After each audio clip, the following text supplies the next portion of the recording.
नमस्कार बच्चों, आप सभी का आपके अपने YouTube चैनल अपनी देव अकेडमी में स्वागत है। हम लोग भारतीय राष्ट्रीय आंदोलन के एक अंतिम पड़ाव पे पहुंच रहे हैं, जहां पे हमारा टॉपिक है क्रिप्स मिशन। अब इसका मतलब हम लोग 1942 तक पहुंच गए हैं। 1942 के बाद हम लोगों को कहां पहुंचना है? 1947 तक हम भारतीय राष्ट्रीय आंदोलन को समाप्त कर लेंगे। इसको समाप्त करने के बाद हम लोग टेस्ट श्रृंखला इसकी चलाएंगे और इसके साथ में बीच बीच में आपको हम भारतीय राष्ट्रीय आंदोलन के बाद अगला टॉपिक होगा प्रमुख धर्म सुधार आंदोलन, है ना। धर्म के सुधार के लिए किसान आंदोलन, मजदूर आंदोलन, है ना, इस तरह के जितने भी अनुसूचित जाति आंदोलन, जनजाति आंदोलन, मजदूर संगठन, इन सब की इसके बाद हम लोग व्यवस्थित चर्चा करेंगे। आइए, हम लोगों का टॉपिक है क्रिप्स मिशन। देखिए, क्रिप्स मिशन है क्या? 1940 ईस्वी में अगस्त प्रस्ताव आया। अगस्त प्रस्ताव के विरोध में भारतीयों द्वारा एक आंदोलन शुरू किया गया, उसका नाम था व्यक्तिगत सत्याग्रह। पिछली वीडियो में, पिछले क्लास में मतलब आप लोगों ने व्यक्तिगत सत्याग्रह पढ़ लिया था। अब हम लोग पहुंच गए हैं, अगला टॉपिक है क्रिप्स मिशन।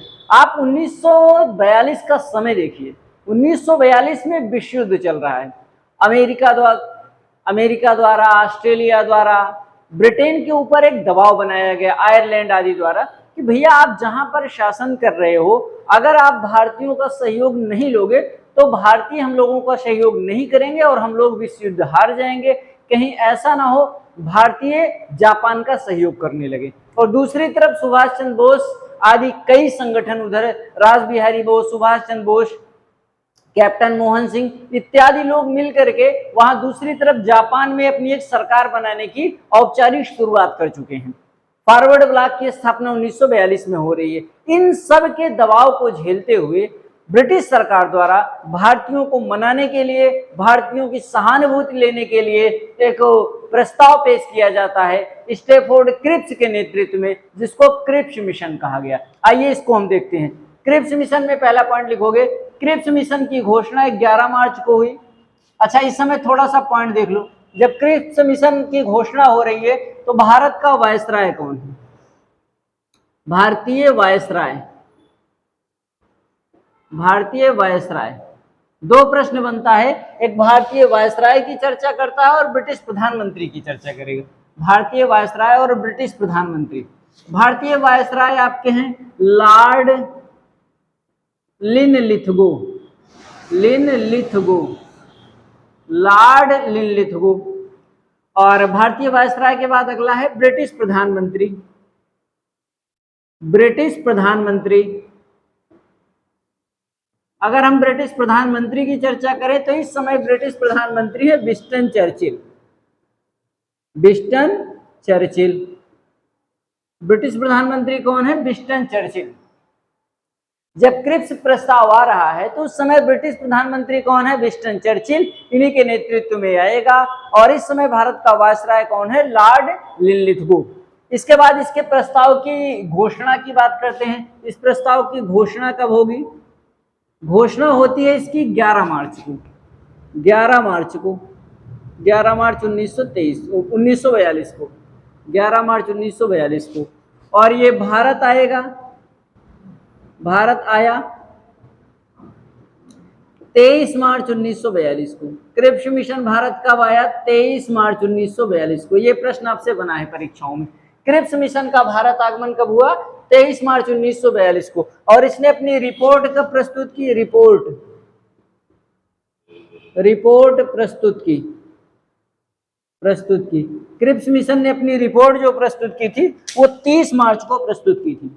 कब प्रस्तुत की थी भैया? 30 मार्च 1942 को प्रस्तुत की। ध्यान देना, क्रिप्स मिशन की जब घोषणा हो रही है तो उस समय ब्रिटिश प्रधानमंत्री कौन है? विंस्टन चर्चिल हैं। भारतीय वायसराय कौन है? आपके लॉर्ड लिनलिथगो हैं। 11 मार्च को इसकी घोषणा होगी, 23 मार्च को भारत आएगा, है ना, और 30 मार्च को अपनी रिपोर्ट प्रस्तुत करेगा। अब ये जो क्रिप्स मिशन अपनी रिपोर्ट प्रस्तुत करेगा, इस रिपोर्ट में क्या है? हम भारत को स्वशासन दे देंगे, भारत को संविधान बनाने का अवसर देंगे, भारतीयों को उनकी इच्छा अनुसार काम करने का अवसर देंगे, ब्रिटिश उपनिवेश का भारत गुलाम रहेगा तो उसकी पूरी जिम्मेदारी हमारी होगी, भारत चाहे तो स्वतंत्र हो सकता है, इत्यादि तमाम जो है मौखिक घोषणाएं क्रिप्स मिशन द्वारा की जाती है। जिसको लोगों ने क्या किया, कहा कि भैया ये तो कोई मतलब नहीं है, ये समय बीत चुका है, जो करना था इस तरह की चीजें बहुत पहले करना चाहिए था, अब ये समय निकल चुका है। आइए आगे देखते हैं। देखिए इसमें होता क्या है कि जापान ने क्या किया, जापान ने आक्रमण किया, जापान ने आक्रमण किया, जापान ने क्या किया, आक्रमण किया। जापान ने आक्रमण कहां किया भैया, पर्ल हार्बर पर, ये ब्रिटेन का क्षेत्र पड़ेगा। जापान ने कहां पर आक्रमण किया, पर्ल पर्ल हार्बर पर जापान ने आक्रमण किया। पर्ल हार्बर ये अमेरिका में पड़ेगा।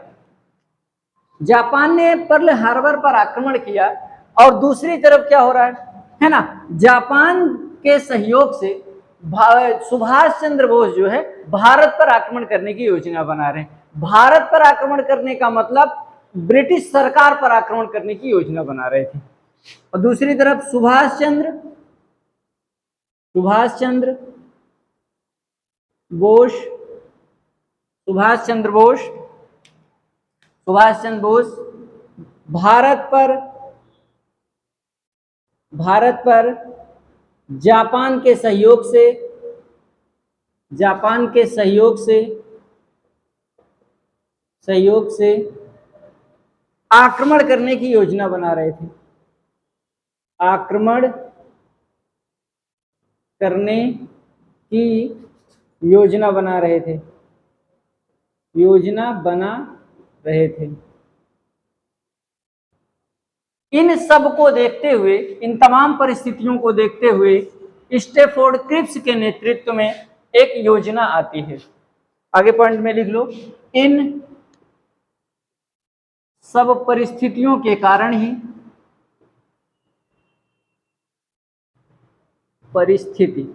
इन सब परिस्थिति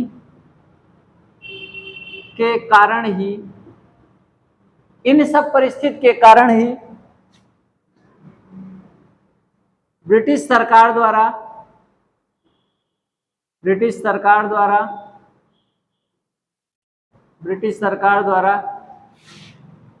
एक योजना लाई जाती है। इसके पीछे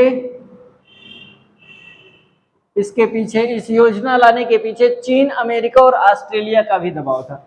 इसके पीछे चीन, अमेरिका, ऑस्ट्रेलिया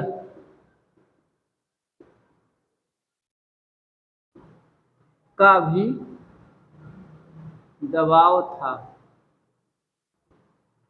देखो, इन सब परिस्थितियों के कारण ही ब्रिटिश सरकार द्वारा एक योजना लाई जाती है। इस योजना लाने के पीछे कहीं ना कहीं अमेरिका, चीन, ऑस्ट्रेलिया आदि का भी प्रत्यक्ष और अप्रत्यक्ष दबाव था।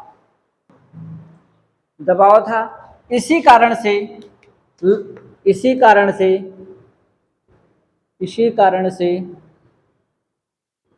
स्टैफोर्ड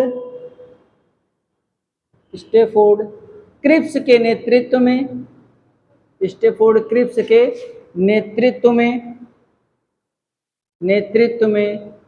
क्रिप्स योजना भारत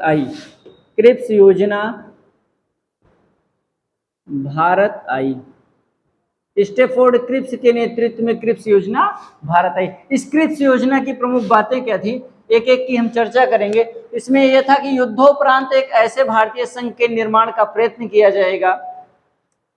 इसमें था युद्धोपरांत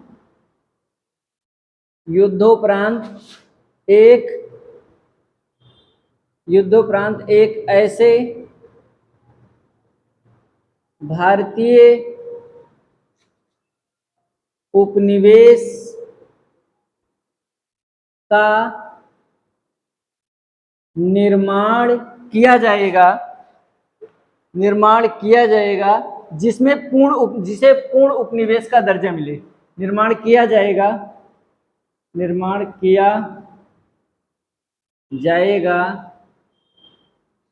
जिसे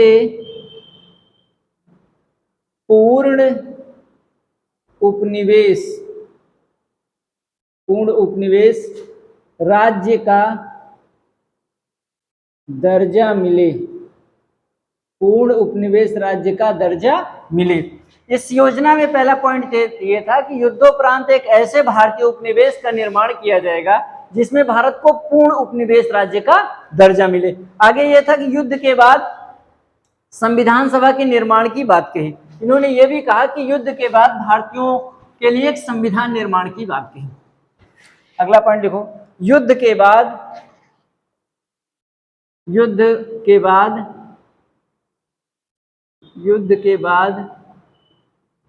संविधान निर्माण की बात कही, संविधान निर्माण की बात कही। कब कहा भैया कि युद्ध के बाद भारतीयों के लिए संविधान निर्माण की व्यवस्था की जाएगी। अगला पॉइंट है, भारत चाहे तो ब्रिटेन से अलग हो सकता है। एक इसी में पॉइंट था, भारत चाहे तो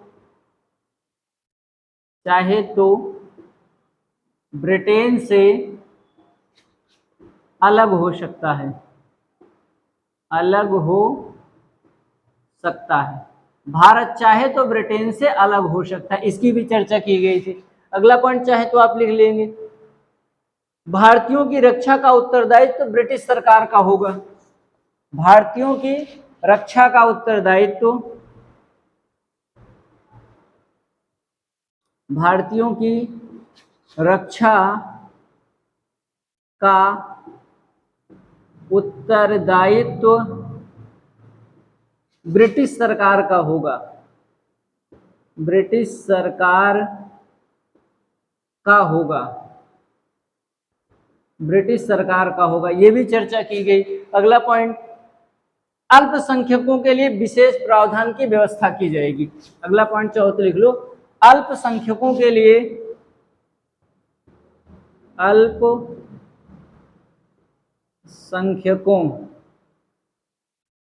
अल्पसंख्यकों के लिए विशेष प्रावधान की व्यवस्था की जाएगी, प्रावधान की व्यवस्था की जाएगी।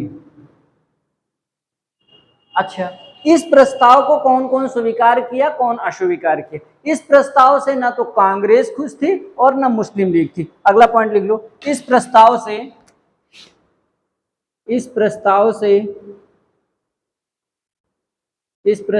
से कांग्रेस तथा मुस्लिम लीग दोनों असंतुष्ट थे, दोनों असंतुष्ट थे। अगला पॉइंट एक और पूछा जाता है, जवाहरलाल नेहरू ने इसे डूबते बैंक का उत्तर तिथीय चेक कहा। जवाहरलाल ने क्या कहा इसे?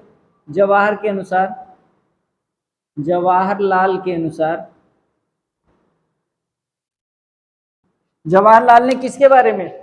इस क्रिप्स मिशन के बारे में इन्होंने कहा, डूबते हुए बैंक का उत्तर तिथीय चेक, डूबते हुए बैंक का उत्तर तिथीय चेक, मतलब एक ऐसा बैंक का चेक है ये जो तो डूब गया है और उसके बाद का चेक है कि भविष्य में ये उठेगा। और महात्मा गांधी ने कहा यह आगे की तारीख का चेक है। महात्मा गांधी ने क्या कहा? गांधी ने यह आगे की तारीख का चेक है, यह आगे की तारीख का चेक है। यानी इस तरह की योजनाओं से क्या किया गया? क्रिप्स मिशन की अवहेलना की गई। क्रिप्स मिशन को क्या किया गया? अस्वीकार किया जाएगा। और क्रिप्स मिशन अस्वीकार के कारण ही क्या किया जाएगा? अब एक नया प्रस्ताव बनेगा। प्रस्ताव ये बनेगा कि अंग्रेजों तुम भारत को छोड़ो, अब हमारे लिए तुम प्रस्ताव ना बनाओ, अब हम आपके लिए प्रस्ताव बनाएंगे। यहीं पर एक निर्णय होगा, अंग्रेजों भारत छोड़ो आंदोलन शुरुआत यहीं पर होगी। आइए थोड़ा सा एक आध दो पॉइंट और देख लेते हैं। एक पॉइंट और लिख लो, संविधान निर्मात्री निकाय, संविधान निर्मात्री, संविधान निर्मात्री निकाय, संविधान निर्मात्री निकाय। एक प्रश्न पूछा गया कि संविधान निर्मात्री निकाय जो है किस प्रस्ताव द्वारा पारित किया गया, किया किस प्रस्ताव की योजना है, तो यह क्रिप्स मिशन की योजना है। लिख लो इसको, संविधान निर्मात्री निकाय की रचना का प्रस्ताव, की रचना, संविधान निर्मात्री निकाय की रचना क्रिप्स प्रस्ताव का अंग है, क्रिप्स प्रस्ताव, क्रिप्स प्रस्ताव का अंग है, क्रिप्स प्रस्ताव का अंग है। बात समझिए ना, संविधान निर्मात्री निकाय की रचना किस प्रस्ताव का अंग है, तो आपका विकल्प क्या सही होगा, क्रिप्स प्रस्ताव का अंग है। एक और प्रश्न लिख लो कि क्रिप्स मिशन के साथ कांग्रेस के वार्ताकार जो थे वो जवाहरलाल नेहरू और मौलाना अबुल कलाम आजाद थे। क्रिप्स मिशन के साथ कांग्रेस के वार्ताकार, क्रिप्स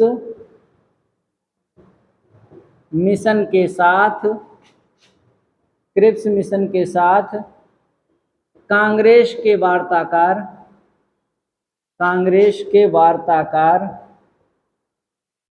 वार्ताकार कौन कौन थे, जवाहरलाल नेहरू, जवाहरलाल नेहरू एवं जवाहरलाल नेहरू एवं जवाहरलाल नेहरू एवं उनका क्या नाम है, मौलाना अबुल कलाम आजाद, मौलाना, मौलाना अबुल कलाम आजाद थे, मौलाना अबुल कलाम आजाद थे। अब देखिए, जो संविधान निर्मात्री निकाय की रचना जो है, संविधान निर्माण की बात सबसे पहले किस प्रस्ताव में की गई थी, क्रिप्स मिशन 1942 ईस्वी में ही, ये जो क्रिप्स प्रस्ताव आया था 1942 ईस्वी में, इसी में सबसे पहले संविधान निर्माण की बात कही गई।